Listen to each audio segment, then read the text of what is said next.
Halo Bapak Ibu, saudara-saudara, teman-teman yang kekasih. Di akhir minggu ini saya mau ajak untuk bikin renungan dari Markus 9 ayat 2 sampai 13. Yaitu cerita tentang Yesus dimuliakan di atas gunung. Menurut cerita Markus, 6 hari itu mulai dari hari ketika Petrus mengaku tentang Yesus sebagai Mesias di Kaisarea Filipi. 6 hari setelah itu Yesus mengajak murid-muridnya, ada 3 orang, pergi ke sebuah gunung. Ketiga orang itu adalah Petrus, Yakobus, dan Yohanes. Kenapa 3 orang ini? Saya kira itu karena dari 3 murid ini murid yang paling berani, murid-murid yang selalu minta untuk tampil di depan dan ingin menjadi pemimpin. Jadi karena itu Yesus ajak mereka ke gunung untuk mengajar mereka sesuatu tentang bagaimana menjadi pemimpin dan orang yang di depan mewakili mereka yang kecil dan orang-orang pinggiran. Lukas bilang mereka Yesus bawa ke gunung untuk berdoa. Nah, katanya ketika mereka sampai di gunung, wajah Yesus tiba-tiba berubah, bercahaya seperti matahari, dan pakaiannya juga bernyala-nyala. Ini satu hal yang mengejutkan, karena yang seperti itu terjadi di Sinai waktu Musa menghadap Tuhan untuk ambil 10 hukum dan bikin perjanjian dengan Allah. Wajah yang bercahaya itu atau cahaya seperti itu juga yang muncul di Efrata ketika gembala-gembala melihat kebesaran Tuhan dan bala tentara sorga tampil untuk bernyanyi. Kemuliaan bagi Allah di tempat yang maha tinggi. Cahaya seperti itu juga yang datang kepada Paulus ketika dia di jalan ke Damsyik. Dan karena itu Paulus mengalami perubahan hidup. Murid-murid juga mengalami itu waktu mereka lihat Yesus berubah wajahnya. Markus ingin cerita itu untuk kasih tahu murid-murid bahwa Yesus yang selama ini menjadi teman, sahabat, dan guru mereka, itu adalah manusia sorgawi. Karena dia memiliki kualitas seperti yang ditampilkan ketika Allah turun untuk menjumpai manusia. Nah, waktu mereka sedang melihat Yesus berubah itu, menurut cerita Markus, itu lalu datang kepada Yesus 2 tokoh terkenal dalam perjanjian lama. Yang pertama, Musa. Dia datang untuk menemani Yesus. Lalu yang kedua, Elia. Ini penting, mereka datang ngomong-ngomong dengan Yesus. Musa mewakili umat yang hidup dalam Taurat Tuhan karena dapat janji. Sedangkan Elia itu umat yang hidup dalam perjanjian yang diperbaharui. Dan Elia membaharui perjanjian itu, hukum Taurat itu, supaya tidak hanya untuk orang Israel saja, tetapi juga untuk bangsa-bangsa. Dan itu ditunjukkan Elia dengan waktu ada kelaparan, Elia pergi kepada janda di Safrat, orang yang bukan Yahudi untuk ditolong. Mereka datang bincang-bincang dengan Yesus. Isi percakapannya kita tidak tahu. Tetapi Lukas kasih tahu kita bahwa mereka bincang-bincang dengan Yesus tentang perjalanan Yesus ke Yerusalem. Untuk menderita, untuk disalibkan, dan mati. Rupanya mereka ingin menguatkan hati Yesus supaya tidak ragu-ragu, tidak menyimpang dari tugas yang dia diutus untuk datang ke situ. Tapi ini juga menarik. Artinya, Musa dan Elia ingin menguatkan hati Yesus bahwa you harus menderita dan mati karena kematianmu itu berguna untuk umat yang hidup dalam hukum Taurat, tetapi juga untuk bangsa-bangsa yang tidak hidup dalam hukum Taurat. Jadi karena itu Yesus datang bukan hanya untuk anak-anak perjanjian dan kaum bersunat, tetapi juga untuk mereka yang tidak bersunat. Nah, waktu sedang bicara-bicara itu dan kemuliaan itu terjadi, Petrus sangat terpesona dan karena itu dia usul kepada Yesus supaya kalau boleh diizinkan untuk bikin 3 kemah. 1 untuk Yesus, 1 untuk Elia, dan 1 untuk Musa. Dengan maksud supaya jangan kemana-mana lagi.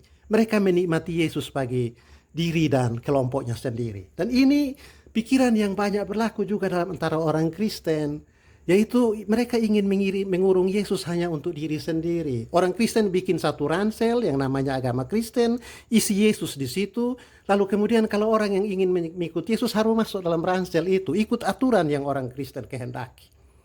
Nah, keinginan Petrus ini ternyata dipatahkan oleh Tuhan. Karena waktu selesai Petrus ngomong begitu, katanya ada awan yang turun dari langit dan melingkupi mereka. Melingkupi tentu saja bukan hanya Yesus, Musa dan Elia, tetapi juga mereka semua. Ini awan juga menarik. Awan ini mengingatkan kita pada, yang melingkupi mereka itu mengingatkan kita pada Kejadian 1 ayat 2. Roh Allah melayang-layang di atas permukaan air itu untuk siap mengubah kekacauan menjadi keteraturan, untuk mengusir kegelapan dari dunia sehingga ada terang. Awan ini juga yang mengingatkan kita pada keluhan Maria waktu dia ngomong kepada malaikat, bagaimana itu mungkin? Tetapi malaikat bilang, Roh Allah akan melingkupi engkau dan kuasa dari Allah yang Maha Tinggi akan turun terhadap engkau. Jadi awan ini itu menunjukkan kepada campur tangan Allah untuk membuat sesuatu yang tidak mungkin menjadi mungkin. Dan Petrus diingatkan supaya dia jangan membatasi keselamatan dan pekerjaan penebusan itu hanya untuk orang Yahudi saja. Lalu ketika awan itu masih ada suara dari langit. Inilah anakku yang kukasihi, dengarkanlah dia. Nah, ini bisa kita jadikan sebagai dasar untuk bicara tentang Allah Tritunggal. Allah Bapa bicara, Roh Kudus datang melingkupi, dan Yesus ada di situ. Mereka hadir secara serentak. Tapi kata-kata itu juga untuk mengingatkan Petrus bahwa memberitakan Yesus, memiliki Yesus tidak boleh dikurung dalam dogma-dogma saja. Doktrin-doktrin yang sempit hanya untuk orang Kristen. Justru orang Kristen tidak boleh mendikte Yesus, tapi mesti mereka mendengarkan Yesus dan pekerjaan keselamatan yang mencakup seluruh dunia. Sesudah itu mereka turun, bertemu dengan orang-orang. Lalu murid-murid bertanya, kok katanya Elia mau datang? Yesus bilang, iya, Elia sudah datang. Dia bukan hanya datang dalam kemuliaan itu, tapi juga datang sebelumnya, dan mereka perlakukan dia secara tidak benar. Dan murid-murid lalu ingat, menurut Matius, yang dimaksud itu Yohanes Pembaptis. Nah, saudara-saudara, ini cerita Markus buat untuk kasih ingat gereja akan dua hal. Yang pertama, Yesus itu milik umat manusia, bukan hanya untuk orang Kristen. Itu terbukti dari Yesus datang untuk umat yang hidup di dalam hukum Taurat dan juga untuk umat yang hidup di luar hukum Taurat. Yang kedua, Yesus bawa Petrus, Yakobus, dan Yohanes yang suka tampil untuk kasih ingat mereka, kalau kalian ingin hidup sebagai yang terkemuka, kalian harus siap untuk menjalani penderitaan dan kesulitan. Bahkan juga kalian menjadi orang yang mengosongkan diri. Itu bisa kita lihat dari cara Markus bercerita. 6 hari setelah pengakuan Petrus di Kaisaria Filipi. Di situ Petrus mengaku Yesus sebagai Mesias, artinya orang yang diurapi, yang diberi jabatan dan kedudukan. Lalu Yesus bilang kepada Petrus dia akan mati, menderita. Petrus marah, tidak boleh. Nah, dalam pikiran orang-orang kebanyakan pejabat, orang yang diurapi, diberi kekuasaan, itu tidak boleh menderita. Mereka harus dikasih fasilitas, aturan-aturan melindungi mereka dari kesulitan. Yesus justru bawa 3 orang ini untuk katakan, siapa yang ingin jadi pejabat yang terkemuka di antara saudara-saudara, dia harus menjadi yang pertama mengosongkan diri. Tidak mengingini banyak hal, kecuali mengingini bekerja sungguh-sungguh untuk membimbing rakyat dan orang banyak. Mereka yang mengalami kesulitan-kesulitan untuk mendapatkan kehidupan yang bersejahtera. Supaya anak-anak mereka bisa sekolah. Supaya mereka dapat fasilitas untuk mengembangkan hidup yang lebih baik. Dan karena itu memiliki hidup yang bermartabat. Ini arti dari penampakan Yesus di atas gunung untuk dipermuliakan. Yang menarik, Bapak Ibu Saudara, cerita ini ada di Matius, juga ada di Markus. Lalu disebutkan dalam Lukas. Ya, Yohanes tidak bicara tentang Yesus dipermuliakan di bukit. Itu sesuatu yang menarik untuk kita kaji. Mengapa Yohanes lalai, tidak memperhatikan cerita itu? Ini ada hubungan dengan perkataan yang disebutkan dalam Matius, Markus, dan Lukas, yaitu ada suara dari sorga. Inilah anakku yang kukasihi, dengarkanlah dia. Matius, Markus, dan Lukas bercerita tentang Yesus. Itu dari sudut pandang manusia. Ahli-ahli biasa sebut bahwa Matius, Markus, dan Lukas itu bicara tentang kristologi dari bawah. Artinya mereka mulai menampilkan sisi kemanusiaan Yesus. Dia lahir dari seorang ayah dan ibu, dia punya tempat lahir. Lalu ada teman-teman yang bersimpati datang untuk memberi selamat. Tapi juga ada orang-orang yang iri. Dan karena itu berusaha untuk menyingkirkan dia. Nah, selama itu orang-orang banyak hanya kenal Yesus sebagai seorang anak tukang kayu dari Nazaret. Ya. Dan karena itu mereka terus bertanya tiap kali mereka lihat Yesus bikin banyak mujizat. Mereka bilang, orang seperti apakah dia ini? Sehingga roh-roh jahat lari pontang-panting. Sehingga angin ribut diredakan, laut menjadi tenang. Orang buta melihat, yang lumpuh bisa berjalan, dan yang sakit disembuhkan. Mereka terus bertanya, bingung, karena Yesus yang biasa-biasa ini ternyata memiliki kuasa yang luar biasa. Jadi Matius, Markus, dan Lukas ambil cerita ini untuk kasih kenal orang banyak bahwa Yesus yang kamu anggap biasa-biasa itu ternyata anak Allah. Dan itulah terjadi pengumuman di sorga dengan suara yang tadi. Inilah anakku yang kukasihi, dengarkanlah dia. Yohanes tidak membutuhkan cerita ini. Karena kristologi yang dikembangkan Yohanes adalah kristologi dari atas. Yohanes memulai cerita tentang Yesus dengan langsung menampilkan dia sebagai Allah atau anak Allah yang bersama-sama dengan Allah. Coba ingat Yohanes 1 ayat 1. Pada mulanya adalah firman. Firman itu bersama-sama dengan Allah dan firman itu adalah Allah.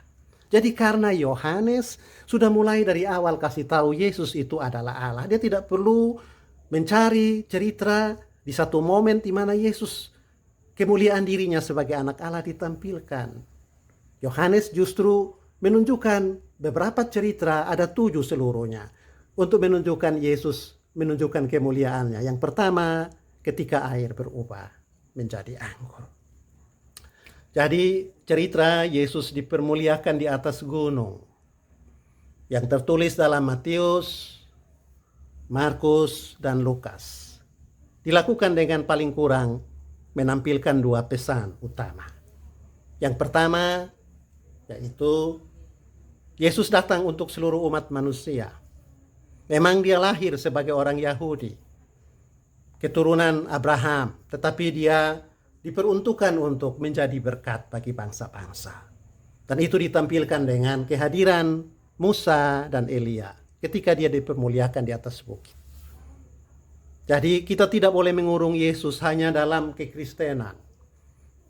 Mengembangkan dogma, doktrin, ajaran, sikap hidup yang mengkafirkan dan meludahi orang yang berbeda dengan kita. Dan yang mengunggulkan dan yang membesar-besarkan keberadaan kita sebagai yang sudah mendapatkan hak-hak istimewa. Kita tidak dipanggil untuk mendapatkan hak istimewa sekarang.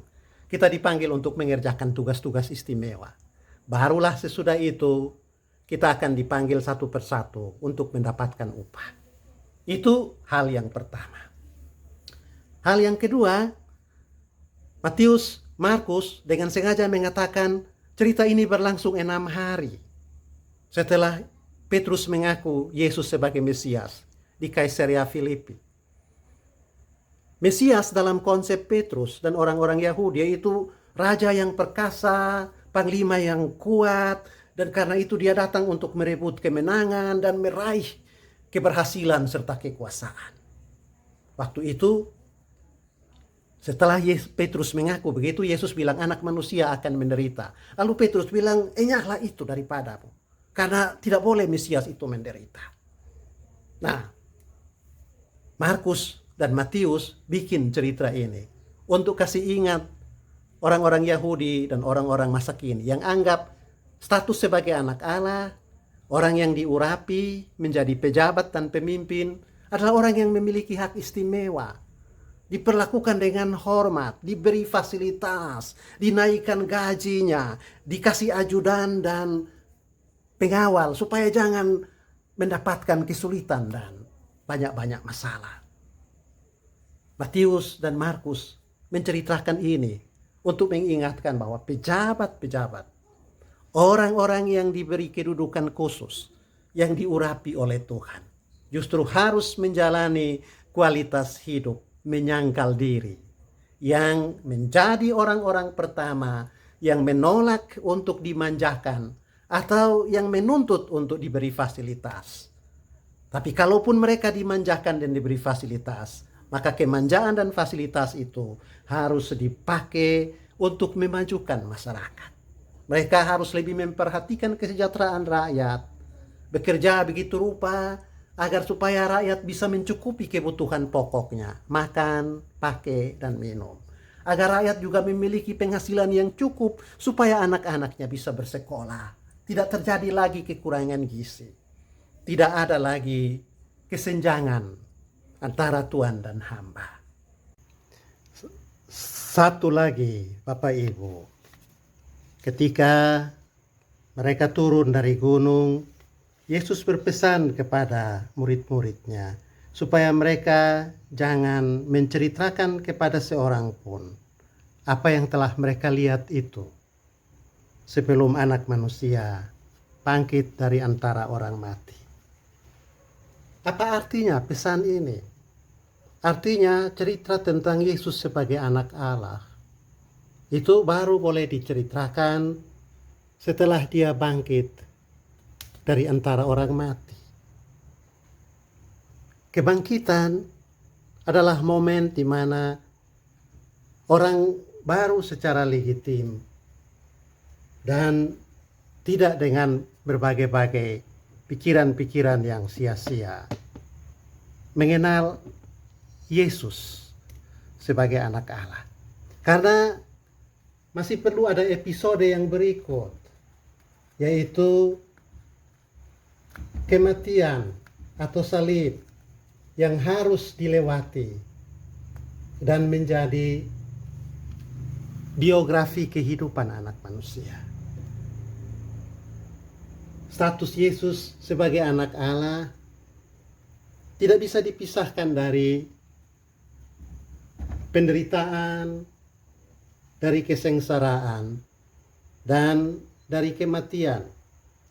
Hanyalah dengan jalan itu, maka dia mendapatkan kemuliaan surgawi. Markus dan para penulis kitab Injil memang sengaja menampilkan sisi ini untuk menunjukkan bahwa iman kepada Yesus itu tidak pertama-tama bertumpu pada mujizat, perbuatan-perbuatan ajaib, keberhasilan dan sukses yang kita peroleh. Tapi iman kepada Allah di dalam Kristus berhubungan dengan kesediaan untuk merendahkan diri, untuk ambil bagian dalam penderitaan, solider dengan kebutuhan dan kepapaan umat manusia. Allah bukan hanya dikenal di dalam kemuliaan dan kesuksesan, tetapi yang terpenting Allah dikenal juga di dalam penderitaan dan kesulitan. Dan ini satu kontribusi yang luar biasa dari iman Kristen, yaitu iman yang mengajarkan kepada kita bahwa Allah bersama-sama kita dalam segala hal, dalam kemanusiaan, dalam penderitaan dan kesulitan, dalam kesengsaraan dan kematian. Dan hanya dengan jalan itu akan sampai kepada kemuliaan dan kemenangan. Dengarlah cerita atau perumpamaan Yesus tentang jalan hidupnya, yaitu jalan hidup satu biji gandum yang harus jatuh ke tanah dan mati. Barulah dia akan dipermuliakan, yaitu menjadi hidangan untuk orang-orang di atas meja makan memperoleh kehidupan. Itu juga yang harus menjadi cerita hidup para pengikut Kristus, dan terutama orang-orang yang dianugerahkan dan dikaruniakan jabatan, pangkat, kekuasaan, dan hak-hak istimewa dari Tuhan. Markus 9 ayat 2-13 mengajarkan kepada kita satu spiritualitas hidup yang mengagumkan, yaitu mereka yang diberi hak-hak istimewa dan kedudukan tinggi di dalam masyarakat harus menjadi orang-orang yang membangun mentalitas atau sikap hidup pengosongan diri. Tuhan memberkati kita semua.